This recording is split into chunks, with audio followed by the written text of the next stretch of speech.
Hello student, कैसे हैं आप सब। एक बार पुनः आप सभी का आपके अपने चैनल सी कोचिंग क्लासेस पर स्वागत है। और आज एक महत्वपूर्ण टॉपिक आपको समझाने वाला हूं। विद्युत चुम्बकीय प्रेरणा क्या है, इसकी संपूर्ण क्रियाविधि। स्टूडेंट, विद्युत चुम्बकीय प्रेरणा एक बार में आप समझ जाओगे, लेकिन ये होता कैसे है वो चीजें आपको समझाने वाला हूँ। पूरा विधिवत आपको समझाऊंगा कि कुंडली को कैसे, कहाँ, कैसे, कब, क्या होता है। स्टूडेंट, तो सारी चीजें आपको अंत तक समझना है ना, तभी आपको पूरा समझ में आएगा। तो चलिए सबसे पहले समझते हैं विद्युत चुम्बकीय प्रेरण।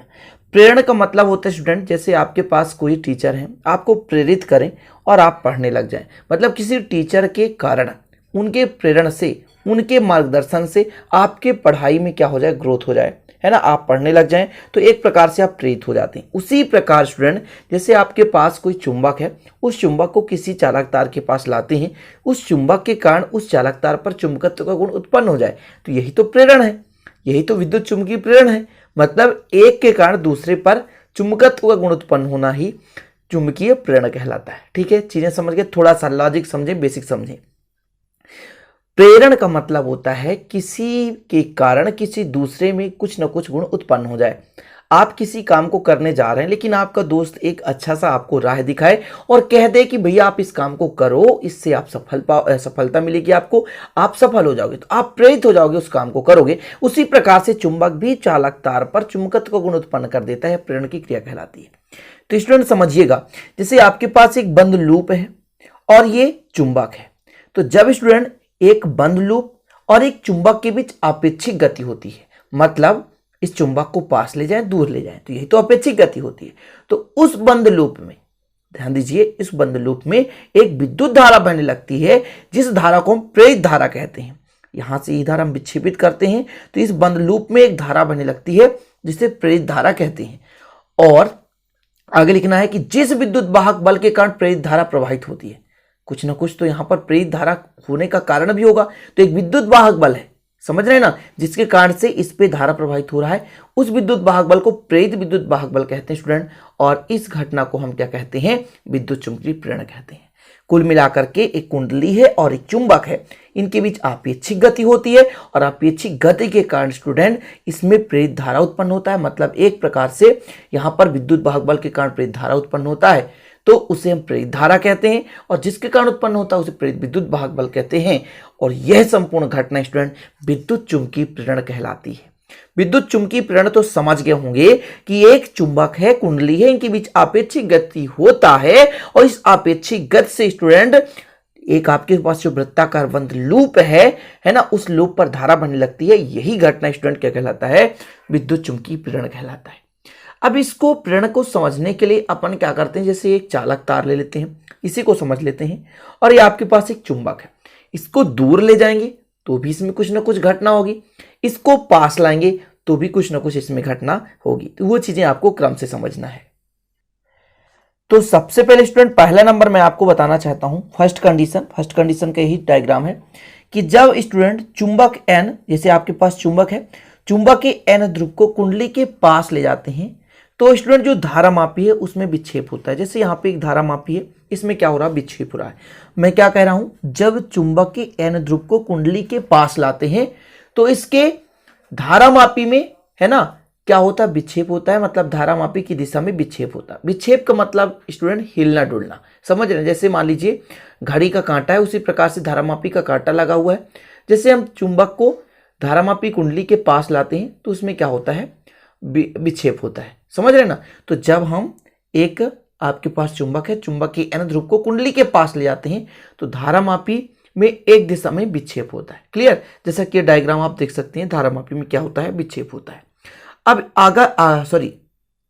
यदि इसी एन को अपन दूर ले जाएं, जैसे इसको हम पास लाए हैं, समझ रहे हैं ना, तो जब दूर ले जाएं तो स्टूडेंट इसके विपरीत दिशा में, जैसे इधर विक्षेप हो रहा है ना, तो इसका विपरीत दिशा विक्षेप इधर हो जाएगा। जैसे आपके पास धारा मापी लगा हुआ है, तो यदि विक्षेप इधर है तो इसका उल्टा विक्षेप हो जाएगा, ऐसा।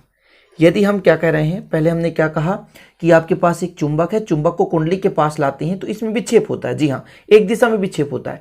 लेकिन यदि उसी चुंबक को कुंडली से दूर ले जाते हैं तो विक्षेप तो होता है, लेकिन अपोजिट दिशा में होता है।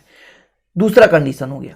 अब तीसरा कंडीशन ये स्टूडेंट, यदि इसी चुंबक को पास लाते हैं लेकिन स्थिर कर दें, क्या कर दें, स्थिर कर दें, तो फिर ये जो कुंडली है उसका विस्थापन स्थिर हो जाता है, मतलब कुंडली में कोई विक्षेप नहीं होता है, स्थिर हो जाता है, ऐसा समझ गए ना। तो जब हम चुंबक के n ध्रुव को कुंडली के पास लाते हैं तो एक दिशा में विक्षेपित तो होता है, किंतु स्टूडेंट जब इसको हम कुंडली से दूर ले जाते हैं तो विक्षेपण होगा, मतलब धारामापी कुंडली में विक्षेप होगा लेकिन विपरीत दिशा में होगा।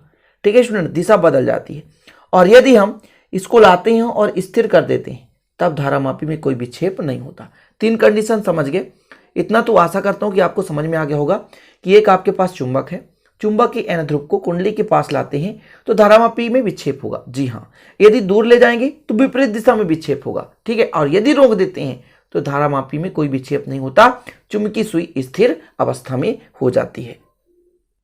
इसी प्रकार स्टूडेंट आपको ध्यान देना है, जैसे आपके पास एक कुंडली है, इसके अपोजिट ये जैसे आपके पास कुंडली है, इसके अपोजिट अपन क्या करते हैं, एक चुंबक लेते हैं और ऐसे एन करते हैं, है ना, उल्टा कर देते हैं, तो इसमें विक्षेप होगा लेकिन जो पहला कंडीशन था उसके अपेक्षा उल्टा हो जाएगा, ऐसा मान लेते हैं, है ना। एक शॉर्टकट मैं आपको बताने की कोशिश कर रहा हूं। तो जैसे पहले आपका इधर विक्षेप होता था, तो जब n ध्रुव होगा तो ये इधर विक्षेप होगा, ठीक है ना, इधर विक्षेप उल्टा हो जाएगा, उल्टा हो जाएगा। ये तीसरा कंडीशन है। मैं क्या कह रहा हूं स्टूडेंट, जब अब कुंडली के पास हम किस ध्रुव को लाएं, चुंबक के एस ध्रुव को लाते हैं तो इसमें विक्षेप तो होता है, किंतु n ध्रुव को पास लाने की विक्षेप की अपेक्षा अपोजिट होता है, उल्टा होता है। ठीक है, और यदि पुनः यदि इसको स्थिर कर देंगे स्टूडेंट तो विक्षेप क्या होता है, रुक जाता है। विक्षेप क्या होता है, रुक जाता है। क्लियर है ना, विक्षेप क्या होगा, रुक जाएगा। लेकिन स्टूडेंट इसी प्रकार यदि हम इसको दूर ले जाएंगे तो जैसे अभी इधर विक्षेप होता था तो इसका भी दिशा क्या हो जाएगा, बदल जाएगा। विक्षेप की दिशा क्या होती है, बदल जाती है, यानी दिशा इस टाइप हो जाएगी। ठीक है ना, विपरीत क्रम में, यानी चुंबक को हम पास लाएंगे, एस ध्रुव को ले जाएंगे तो n ध्रुव को लाने के अपेक्षा विपरीत दिशा में होगा, किंतु जब इसको हम दूर ले जाएंगे तो विक्षेप तो होगा लेकिन पुनः इस यानी प्राथमिक कंडीशन की अपेक्षा विपरीत दिशा में होगा। और यदि इसको स्थिर कर देंगे तो वही कंडीशन होगा स्टूडेंट कि इसका जो चुंबकीय सुई है वो क्या हो जाएगी, स्थिर हो जाएगी। क्या हो जाएगी, स्थिर हो जाएगी। ठीक है ना, तो 3 कंडीशन ये चीज है और इन्हीं के आधार पर स्टूडेंट हम चुंबकीय प्रेरण की क्रिया को समझते हैं। जैसे हमने क्या कहा, आपके पास एक धारावाही लूप है और स्टूडेंट आपके पास चुंबक है, तो जब चुंबक को पास लाते हैं तो उसमें कुछ ना कुछ घटना होती है और उस घटना से प्रेरित धारा उत्पन्न होता है, जिसके कारण होता है विद्युत वाहक बल होता है ना। तो प्रेरित विद्युत वाहक बल के कारण प्रेरित विद्युत धारा उत्पन्न हो जाती है और इस परिघटना को अपन क्या कहते हैं, विद्युत चुंबकीय प्रेरण कहते हैं। अब ये विद्युत वाहक बल कैसे उत्पन्न होता है, ये चीज भी तो समझना जरूरी है कि आखिर में विद्युत वाहक बल उत्पन्न हुआ कैसे। तो देखिएगा, जैसे आपके पास एक चुंबक है, तो जब हम चुंबक को कुंडली के पास लाते हैं तो उसमें बद्ध चुंबकीय फ्लक्स में वृद्धि होती है। अब बद्ध चुंबकीय फ्लक्स क्या है, यहां से बल रेखाएं निकलती हैं, बल रेखाओं की संख्या को हम बोलते हैं बद्ध चुंबकीय फ्लक्स। तो जितना हम समीप लाते जाते हैं उतना ही बद्ध चुंबकीय फ्लक्स में वृद्धि होती जाती है, मतलब बल रेखाएं उतनी ही प्रभावी होती जाती हैं। समझ रहे ना। और यदि हम कुंडली को दूर ले जाएं, जब चुंबक को कुंडली से दूर ले जाएं तो चुंबकीय फ्लक्स में क्या होती है, कमी होती है। इन दोनों स्थितियों में चुंबकीय फ्लक्स में क्या होता है, परिवर्तन होता है। अतः कुंडली में विद्युत वाहक बल उत्पन्न हो जाता है, जिससे कुंडली में प्रेरित धारा बहने लगती है। समझ गए ना, कुछ कह रहा हूं, क्या कह रहा हूं भैया, फिर से समझो कि जब हम चुंबक को कुंडली के पास लाते हैं तो इसमें बद्ध चुंबकीय फ्लक्स में वृद्धि होती है। कारण क्या है, क्योंकि जितना पास लाएंगे बल रेखाओं की संख्या में उतना ही परिवर्तन होगा स्टूडेंट, उतनी ही बल रेखाएं उसको प्रभावित करेंगी, इसलिए बद्ध चुंबकीय फ्लक्स में वृद्धि होती है। लेकिन जब इसी चुंबक को हम दूर ले जाते हैं, कुंडली से इसी चुंबक को हम क्या करते हैं, दूर ले जाते हैं, तो बद्ध चुंबकीय फ्लक्स में कमी होती है।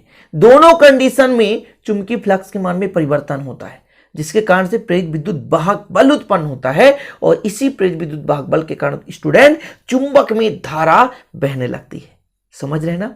यदि मैं कहूं यदि कि जब चुंबक और कुंडली के बीच अपेक्षिक गति नहीं होती है, अर्थात जब दोनों स्थिर हैं, तो बद्ध चुंबकीय फ्लक्स में कोई परिवर्तन नहीं होता और कुंडली में से कोई विद्युत वाहक बल प्रेरित नहीं होती, फलस्वरूप कोई प्रेरित धारा मतलब उसमें उत्पन्न नहीं होती है। यानी आपका जो कुंडली है उसमें कोई धारा नहीं बहेगी। 2 चीजें समझ गए ना। मैं क्या कह रहा हूं कि जब चुंबक को पास लाएंगे या दूर ले जाएंगे तब इसमें चुंबकीय फ्लक्स में परिवर्तन होगा और प्रेरित विद्युत वाहक बल उत्पन्न होगा, जिससे धारा बहेगी। लेकिन स्टूडेंट यदि चुंबक स्थिर हो जाए तो चुंबकीय फ्लक्स में कोई परिवर्तन नहीं होगा, इसलिए प्रेरित विद्युत वाहक बल उत्पन्न नहीं होगा और धारा भी नहीं बहेगी। तो आज का यही छोटा सा टॉपिक था स्टूडेंट, ध्यान दीजिएगा, ठीक है। इसको आप लिख सकते हैं, ये चुंबकीय प्रेरण क्या है कि जब कभी तार के एक बंद लूप और एक चुंबक के बीच अपेक्षिक गति होती है तो उस बंद लूप में विद्युत धारा बहने लगती है। इस धारा को प्रेरित धारा कहते हैं।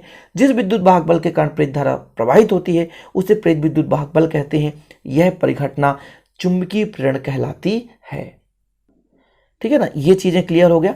और कुछ चीजें हैं इसमें जो कि आप लोग समझें थोड़ा सा, और जैसे आपके पास ये क्या है, मान के चलता हूं ये आपके पास स्टूडेंट बंद लूप है। बंद लूप के पास हम चुंबक लाते हैं, है ना, ये चुंबक है, तो यहां से तो बल रेखाएं निकलेंगी, डेफिनेट है, ऐसे है ना, ये बल रेखा निकलती हैं, ये चुंबक है आपके पास, ठीक, ये यहां से बल रेखा निकलती हैं। तो यदि चुंबक को हम धीरे धीरे चलाएं तो विक्षेप का मान क्या होता है, कम होता है, और यदि तेजी से चलाएं तो तेजी गति से विक्षेप होगा। आप बोलोगे कहां विक्षेप होगा, हमें तो समझ में नहीं आ रहा कहां विक्षेप हो रहा है। तो इसके साथ आपका एक मान लेते हैं धारामापी लगा हुआ है, समझ रहे ना ये। तो स्टूडेंट जब चुंबक को हम तेजी गति से लाते हैं पास, कोई भी आपके पास वृत्ताकार लूप है, उस लूप के पास जब धीरे धीरे चलाते हैं तो विक्षेप धीरे धीरे होता है, कम होता है, लेकिन तेजी से चलाने पर स्टूडेंट विक्षेप का मान अधिक हो जाता है, समझ रहे हैं। अब यदि और कंडीशन लेके चुंबक को स्थिर रखकर, ये चुंबक है इसको स्थिर रख दें और कुंडली को चलाएं तो धारामापी में विक्षेप होता है, ठीक है ना, क्योंकि स्टूडेंट कहीं ना कहीं ये चुंबक के पास आएगा और चुंबकीय फ्लक्स में परिवर्तन होगी, जिससे प्रेरित विद्युत वाहक बल उत्पन्न होगा और प्रेरित धारा बहने लगेगी। तो ये सारी चीजें छोटी मोटी चीजें हैं जो कि आपको जानकारी होनी चाहिए, ठीक है स्टूडेंट। तो चुंबकीय प्रेरण आप लोगों ने समझ लिया बेसिक के साथ। अब इसको आपको लिखना है भाइयों, तो आप लिख सकते हैं जो मैंने कहा, या कि आपके बुक्स में होगा, या कि आप नोट्स परचेस कर सकते हैं। एक सब्जेक्ट का चार्ज 100 रुपये मात्र लेता हूँ, पूरा विधिवत नोट्स देता हूँ आपको, हैंड रिटन नोट्स मिलेगा स्टूडेंट। तो आशा करता हूँ कि यदि आप जरूरत पड़ेगा तो आप ले सकते हैं, कांटेक्ट कर सकते हैं 9685299149 968529 मेरा पर्सनल नंबर, व्हाट्सअप नंबर है, गूगल पे, फोन पे, पेटीएम नंबर यही है, जिसको भी पे करना पे करके ले सकते हैं। पीडीएफ नोट्स व्हाट्सएप में दिए जाएंगे। तो चलते हैं स्टूडेंट, फिर मिलते हैं अगले वीडियो में, तब तक के लिए जय हिंद, वंदे मातरम।